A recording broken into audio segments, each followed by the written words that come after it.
কোথায় যাচ্ছিস বলে দে। কোথায় যাচ্ছিস বলে দে। আমি মিঠাই বাড়ি যাচ্ছি। মিঠাই বাড়ি যাচ্ছিস? হ্যাঁ, মিঠাই বাড়ি যাচ্ছি। বদমাইশি করবি না কিন্তু? না, করব না। মনে থাকবে? হ্যাঁ। কাউকে মারবে না? না। ঠিকঠাক মতন দুপুরে খাবে তো? হ্যাঁ, খাবো। কি দিয়ে ভাত খাবে? মাছ দিয়ে। মাছ দিয়ে খাবে? হ্যাঁ। আর ম্যাগি কিন্তু একদম খাবে না, ম্যাগি খেলে কিন্তু পেটে ব্যথা হবে, পটি হচ্ছে না, ঠিক আছে? এটা হাম্পি দাও। যাও। লিপস্টিক। ও বাবা, লিপস্টিক লেগে গেছে। দিদি আজকে যাচ্ছে রনি ছোট মাসির বাড়ি। এখান থেকে বেশিক্ষণের পথ না, রিক্সাতে ওই 20 মিনিট 25 মিনিটের মতন। তো সেই জন্য মাও বললো তাহলে আমিও যাই, ঘুরে আসি। আর শ্রীও মায়ের পেছন ধরেছে। তো তিনজনে মিলেই বেরিয়ে পড়েছে। আজকে পড়াতে আসছে না ম্যাম, ম্যামের শরীরটা খারাপ। তো ভালোই হলো, যাক তিনজনে মিলে দাদা রিক্সাতেই যাচ্ছে। আর বলেছিল বেহালায় যাবে একটু, বাট সময় নেই হাতে, সেজন্য আর বেহালাতে যাবে না, তাই রিক্সা করে বেরিয়ে যাচ্ছে। কালকে দিদি আবার ছোট মাসির বাড়ি থেকে বড় মাসির বাড়ি চলে যাবে। আসলে দিদি হলো রনির বড় মাসির মেয়ে, থাকে হলো সেই আরামবাগ। কালকের আমাদের এখানে ভোটের রেজাল্ট, যদি না যেতে পারে বাড়ি, তাহলে দুদিন ছোট মাসির বাড়ি থেকে যাবে, তারপরেই বড় মাসির বাড়ি যাবে, তারপর ওখান থেকে বাড়ি যাবে। আর মেয়েটাকে নিয়ে আসেনি, মেয়েটা তাই একটু মনটাও খারাপ, কান্নাও করছে। আর এই যে আমিও দুগ্গা দুগ্গা বলে বেশিক্ষণ আর না দাঁড়িয়ে সোজা ওপরের দিকে হাঁটা মারবো। তো চলো, চলে তো গেল, মনটা একটু খারাপ লাগছে, ঠিক ভালো লাগছে না। আসলে কি বলতো, ও থাকলে না ঘরটা পুরো জমজমাট হয়ে থাকে, আর চলে গেলে ঘরটা পুরো ফাঁকা হয়ে যায়, সেটাই আর কি। আমি তো ভুলেই গেছি, ওপরে মাছ ভাজা বসিয়ে এসেছি, তাড়াতাড়ি চলো, মনে হয় গেল পুরে। এসে দেখলাম না, ঠিকই আছে, একটু কড়া হয়ে গেছে ভাজাটা, বাট ঠিক আছে, করে নিগো, যেহেতু কমানো ছিল সেই জন্য। কয়েকটা মাছ ভাজা হয়ে গেছে, আর এই এক পিস ভাজলেই হয়ে যাবে। রনি তো আবার পেটি ছাড়া খেতে চায় না, সেই জন্যই ওর জন্য পেটি। আর আলু সিদ্ধ মা করেই গেছিল। আর এই যে একটু মাছের তেল আছে, আলুটা ভাজবো পেঁয়াজ দিয়ে। আর এদিকে কটা বাসন পড়েছে, সেগুলো মাজবো। আর ডালও মা বেড়ে রেডি করেই রেখে গেছে একদম। তো আমি চটপট ওদিকের কাজ বাজ সেরে স্নান করে ঘরে চলে এসে ঘরে ঢুকেই আমার প্রথম কাজ পর্দাটা টেনে আর এসিটা চালিয়ে ঘরটাকে ঠান্ডা করা। তো চলো, তারপর তোমাদের সাথে কথা বলছি। ফার্স্ট কথা, এসিটা চালালাম, কেননা ভয়েস দিলে কিছু শুনতে পাবে না তোমরা, তাই এসি চালালাম। তো চলো আগে ইন্ট্রোটা দিয়ে নেওয়া যাক, তারপরে আবার ভিডিও স্টার্ট করছি। তো হাই এভরিওয়ান, আমি রিঙ্কি, আর তোমরা দেখছো শ্রী আগমনী ডেইলি ব্লগ। আশা করছি সবাই সুস্থ আছো, ভালো আছো, আর আমরাও কিন্তু ভালো আছি। বাট আমার মনটা এখন একটু খারাপ আছে। তো কেন, সেটা নিশ্চয়ই তোমরা বুঝতেই পেরেছো আগের ভিডিওটাতে দেখে। মাম্মাম না থাকলে মনটা তো খারাপ লাগবেই, বলো, যতই বদমাইশি করুক, যাই করুক, বাট কাছে থাকলে সেটা একটা আলাদা, আর দূরে থাকলে না খুবই মনটা খারাপ লাগে। তো রান্না বান্না কমপ্লিট করে, গ্যাস ফ্যাস মুছে, পুরো বাসন টাসন মেজে, পুরো রান্নাঘরের কাজ কমপ্লিট করে আমি স্নান করে চলে এসেছি। আর এখন কিন্তু ঘড়িতে বাজে 1টা বাজতে যায়, বাট আমি অনেকক্ষণ আগে সবকিছু শেষ করেছিলাম, স্নানটা একটু দেরিতে করলাম, আর একটু বসে বসে ফোন ঘাঁটছিলাম, কি আর করবো। সত্যি মামামকে একটু মিস করছি। ভাবি যে মাঝে মাঝে না থাকলে আমি একটু নিশ্চিন্তে ঘুমাতে পারবো, রেস্ট নিতে পারবো, বাট হয় না গো, খুব খুব মিস করি ওকে। ঘরে আছে ও মার কাছে, আর আমি বাইরে বেরিয়েছি, তাহলে ঠিক আছে, তখন খুব একটা খারাপ লাগে না, কেননা আমি জানি যে ঘরে সেফটি আছে। বাট অন্য কোথাও গেছে, তো সেজন্য একটু মনটা খারাপ হচ্ছে যে ওখানে কি করবে না করবে, এটাই। যদিও মা আছে, সামলে নেবে, বাট তাও আমরা এতজন থেকে চোখের সামনে দুষ্টুমি করে ফেলছে, কোথায় এটাতে হাত দিচ্ছে, ওটাতে হাত দিচ্ছে, কাছে মিক্সি ঘুরিয়ে দিচ্ছে, তো সেই সব করতে থাকে কাণ্ড। আর সেখানে অন্যজনদের বাড়িতে তো, আর মা একা, কেউ তো ওর মতি গতি বুঝবে না, না আমাদের মতন, ও যে কি করতে চাইছে আর কি বলতে চাইছে। তো সেটাই, মামামকে একটা ফোন করব, যে ও তো 12:30 পৌনে 1টার মধ্যে খেতে বসে যায়, আর ওই 1:15-20 মধ্যে খাওয়া হয়ে যায়। দেখি খাওয়া হলো কিনা, একবার ফোন করে জেনে নিই, বুঝলে। একটু রেস্ট করব, আর কি করার আছে বলো, রেস্ট ছাড়া। আর ভিডিওটা পোস্ট করব, 1টা বাজে, পোস্ট হতে হতে 2টো বেজে যায়, 1 ঘন্টা লেগে যায়। জানি না কেন নেটের এত কি প্রবলেম হয়, যখনই আমি পোস্টে বসাই তখনই ওরকম প্রবলেম হয়। 10 মিনিটের ভিডিও, 15 মিনিটের ভিডিও দেখাচ্ছে 1 ঘন্টা 2 ঘন্টা। যাই হোক, চুলটা আজকে একটু খোলাই থাক, কোনো যখন কাজ নেই। কাজ থাকলে না চুল খুলে রেখে আমি কোনো কাজ করতে পারি না, তখন ওই টঙে একটা খোঁপা করে নিলেই আমার যথেষ্ট। খাবার টেবিলে গিয়ে আবার তোমাদের সাথে দেখা হবে। এখন আপাতত টাটা। তো এখন চলে এসেছি রান্নাঘরে, ওদেরকে একটু রেস্ট নিয়ে নিয়েছি। আর এদিকে দইগুলো সবার বেড়ে নিচ্ছি। বাবা খাবে বললো পাটালি দিয়ে দই, মশলা দিতে বারণ করেছে।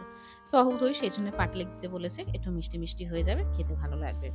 আর দইটা পুরো শেষই হয়ে গেছিল, সেই জন্য দইটা আবার ঢেলে নিলাম দইয়ের টিফিন বক্সে। আর এই যে বাবার পাটালিটা মাঝখানে দিয়েছি, ঠিক যাতে পাটালিটা গলে যায় ভালো মতন। আর এদিকে আমাদের দইগুলো সব মশলা দিয়ে বেড়ে নিচ্ছি। মশলা দিয়েই খেতে ভালো লাগে, একটু টক দই যেহেতু, ওই রায়তা মতন করে নেবো। শুধু শশা কোচানো আর পেঁয়াজ কোচানোটা দেবো না, শশা পেঁয়াজ টমেটো এগুলো দেয় তো, ওগুলো আমরা দেবো না। বিন নুন আর একটু জিরে গুঁড়ো দিয়ে ব্যাস হয়ে গেছে। চাট মশলা থাকলে ভালো লাগে, বাট আমার কাছে চাট মশলা নেই, সেজন্য শুধু বিন নুন আর জিরে গুঁড়ো দিলাম। আর বাদ বাকি দইটা ফ্রিজে ঢুকিয়ে দিলাম। এখন এটা মোটামুটি 2 দিন যাবে, যেহেতু প্রত্যেকে খায় না, বেশি দিন চলে না গো। 2 দিন থেকে 1 দিন খুব জোর হলে, তার বেশি যায় না। যেহেতু কালকের একটু দই ছিল, সেজন্য এই আজকের হচ্ছে আর কালকের হয়তো হবে। আর 3 জনের ভাত আমি এখানে বেড়ে নিয়েছি। আমি শুধু মাছের তেলটা নিয়েছি এক্সট্রা, ওরা কেউ মাছের তেল খাবে না, বাবা ঠাকুমা কেউ। আর মাছ ভাজা, ডাল, শশা আর টক দই সবার, ব্যাস এই আর কি আজকে খাবার। ও তার সাথে বলতে ভুলে গেছি আলুর চোখাটা। আজকে আলুর চোখা করিনি, শুধু পেঁয়াজ ভেজে আর শুকনো লঙ্কা ভেজে মাখিয়ে নিয়েছি। হ্যাঁ, কড়াতে একটু নেড়েছিলাম, বাট রসুনটা দিইনি গো। তো চলো ঠাকুমার খাবারটা দিয়ে আসি ঠাকুমার কাছে। ঠাকুমা না দুপুরবেলা কি রাত্রিবেলা কি আর নামে না খেতে। সন্ধেবেলা ছাদে একা একা কি করবে, সেই জন্য সন্ধ্যের টাইমটা একটু নেমে আসে, এসে টিভি দেখে ওই 10টা পর্যন্ত। তারপরে আবার খাবারটা নিয়ে ওপরেই চলে আসে নিজের ঘরে। এখানে এসে পায়খানা বাথরুম করে তারপরে খাওয়া দাওয়া করে ঘুম দেয়। আগে মাঝে মাঝে সুমিশে আসতো শুতে, এখন ওদের পড়ার জন্য আর সেরকম আসে না। বাবাকেও ডেকে নিলাম, ঘড়ির কাঁটা কিন্তু 2:05 হয়ে গেছে। বললাম চলো একসাথে খেয়ে নেওয়া যাক। তবে এই ঘড়িটা না 15 মিনিট ফাস্ট আছে, এখনো পর্যন্ত 2টো বাজেনি। তো খাওয়া দাওয়া কমপ্লিট হয়ে গেছে, বাসন টাসন মেজে সব কিছু গোছানো হয়ে গেছে। ওদিকে জানলাগুলোও দিয়ে দিয়েছি। চলো এদিকে জানলাগুলো দিয়ে এবার একটু রেস্ট নেব। আচ্ছা, চার্জার জানলাগুলো সব দিয়ে দিই। তোকে চলো যাওয়া যাক।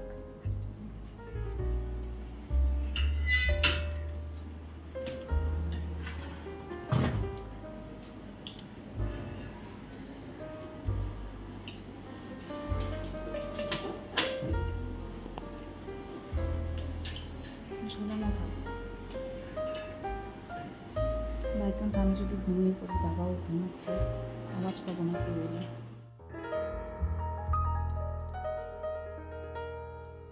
তো আমার প্রথম কাজ হচ্ছে সোনামাকে ফোন করা। সোনামা ঘুমিয়েছে নাকি সেটা আগে জেনে নিই চলো, তারপরে নিশ্চিন্তে আমি রিল্যাক্স করতে পারবো, ফোন ঘাঁটতে পারবো, আর চাইলে ঘুমাতেও পারবো। ফোনটা আগে করে নিই চলো। তো মাকে ফোন করেছিলাম, মা ফোনটা ধরেনি। তো তাই ভাবছি যে ঘুমিয়েছে না ঘুমায়নি, এখনো পর্যন্ত অন্য জায়গায় গেছে, তো ঘুমাতে একটু ঝামেলা যদিও করবে। তো যাই হোক, মা আছে, ঠিকই সামলে নেবে, অসুবিধা হবে না। তো আমার এখানে একটু টেনশন হচ্ছে। তো চলো আমি একটু রেস্ট করে নিই, তোমাদের সাথে আবার পরে দেখা হচ্ছে, টাটা। রেস্ট মানে একটা জোরদার রেস্ট দিয়েছি, মানে প্রায় 2 ঘন্টার মতন টানা একটা ঘুম দিয়ে নিয়েছি। চোখ মুখ দেখে নিশ্চয়ই বুঝতে পারছো ভালোভাবে। আর এখন কটা বাজে দেখো তো, ওরে সর্বনাশ, 6:30 বাজতেই যায়। আমি তো উঠে পড়েছি, বাট এখনো কিন্তু রনি ঘুমাচ্ছে, ওই যে এখনো শুয়ে আছে। ডিস্টার্ব করবো না, থাক, অন্যদিনে মেয়েকে খাওয়াতে হয়, কাজে বেরোয়, হুটোপাটা করে, আজকে একটু রেস্ট নিয়ে নিই। মেয়ে যখন নেই, আমিও ভালোভাবেই রেস্ট নিয়েছি। ও কখন এসেছে কখন খেয়েছে কিছুই আমি জানি না, শুধু ডাকছিল যে খাবার এনেছে বলে, বাট আমি উঠে যে দেখবো সেটুখানি ক্ষমতাও আমার হয়নি। এখানে দেখছি মিষ্টি এনেছে, এই মিষ্টিগুলো না দারুণ লাগে খেতে, বাট এখন আমি খাবো না। আর এখানে দেখছি পেঁয়াজি এনেছে। ও হ্যাঁ, বলছিল ঘুমের ভরে শুনলাম যে 2টো পেঁয়াজি এনেছি, একটা আমি ভাত দিয়ে খাচ্ছি, একটা তোমার জন্য রেখে দিচ্ছি। বাট পেঁয়াজি খেতে আমি খুব একটা ভালোবাসি না, ওটা যদি আলুর চপ হতো তাহলে খুশি মনে খেয়ে নিতাম। যাই হোক, তালা দিয়েই বাবু কিন্তু শুয়েছে। আমি ভাবছিলাম যে তালা মেরেছে তো কেউ আবার ঢুকে যায়নি তো ঘরে, দেখছি না তালা মেরে দিয়েছে, আর বাবাও বেরিয়ে গেছে। সন্ধে হচ্ছে, আর এই ঘড়িটা তো অলরেডি 15 মিনিট ফাস্ট আছে, 6:15 বাজে বলতে পারো। আর ঠাকুমাও কিন্তু এখনো নামেনি নিচে। ভালো হাওয়া দিচ্ছে গো, মেয়েটা নেই না, বড্ড যেন চুপচাপ লাগছে, মনটা বড্ড খারাপ লাগছে। বাট ঘুম থেকে উঠেই আমি এক্ষুনি ফোন করেছিলাম বিছানাতে শুয়েই, যে কি করছে মেয়ে। বললো মেয়ে এখনো পর্যন্ত একটা বিস্কিট আর জল খেয়েছে, সন্ধ্যাবেলাও 6টার মধ্যে খায়, তো ওখানে একটা বিস্কিট আর জল খেয়েছে, আর কিছু খায়নি। এখন একটু পার্কে যাবে। তারপর মাসি বললো ম্যাগি করে দেবো, ম্যাগি খাবে। রনি বলছে একটু ছাড়া শেখো, ছেড়ে ধরে একটু মেয়েটা মানুষ হোক। তো যাই হোক চলো, সন্ধ্যে দিতে হবে, ঠাকুমাকে বলে সন্ধ্যেটা দিয়ে দিতে, নাহলে রনি দিয়ে দেবে সন্ধ্যে। চলো দেখি কি করা যায়। সন্ধ্যাটা কিন্তু ঠাকুমাই দিয়েছে, আর তারপরে দুজনে মিলে দুটো সন্দেশ নিয়ে নিয়েছি খাবো বলে। এখন কালকে দিদি এনেছিল, কালার খাওয়া হয়নি, আজকে চলো খাওয়া যাক। তো সোনামানি সত্যি মনটা কিন্তু সত্যি খুব খারাপ লাগছে। তার মাঝখানে ওই যে রেগুলার রুটিন যেগুলো না করলে না সেগুলো করলাম। বাবাকে ঠাকুমাকে চা দিলাম, আমি ওই চা নিয়ে বসেছি। আর কয়েকটা রুটি করার আছে শুধু। আর মামামের জন্য ভাবছি একটু ভাতই করে দেবো, কারণ কালকে যেহেতু রাত্রে আমি প্রত্যেকদিনই রাত্রেবেলা চাল ভিজিয়ে রাখি, তো চালটা ফ্রিজে রেখে দিয়েছিলাম। ভাবছি কালকে সকালে আবার ওই চালটাকে আবার দেবো, দরকার নেই, তার থেকে ভালো রাত্রেবেলা আজকে একটু ভাতই করে দিই। রনির জন্য দুটো মাছ ভাজা রেখেছিলাম, ও তো পেটি ছাড়া খায় না, কাটাপোনা, তো ওই পেটি রেখেছিলাম 2 পিস। তো ও 1 পিস খেয়েছে, আর 1 পিস বললো মেয়ের জন্য রেখে দাও, ওটা রাত্রেবেলা মেয়েকে দেবে। তো আমি ওই জন্যই ভাবলাম আরও ভাত করে দিই, ভাত মাছ ভাজা আর একটু আলু সিদ্ধ দিয়ে দেবো, মাখন দিয়ে খেয়ে নেবে, এটাই করব। আর রুটি করব শুধু বাবার, আমার আর ঠাকুমার। ছোটু ভাত খাবে বললো, ভাত আছে, ও এসে খায়নি এখনো পর্যন্ত। আর মাও ভাতই খাবে, ভাত যা আছে দুজনার হয়েও বেশি হবে, তো রেখে দেবে, থাক, কালকে যা করে করবে একটু। আর ভাজাভুজি আছে, মাছ ভাজা আছে।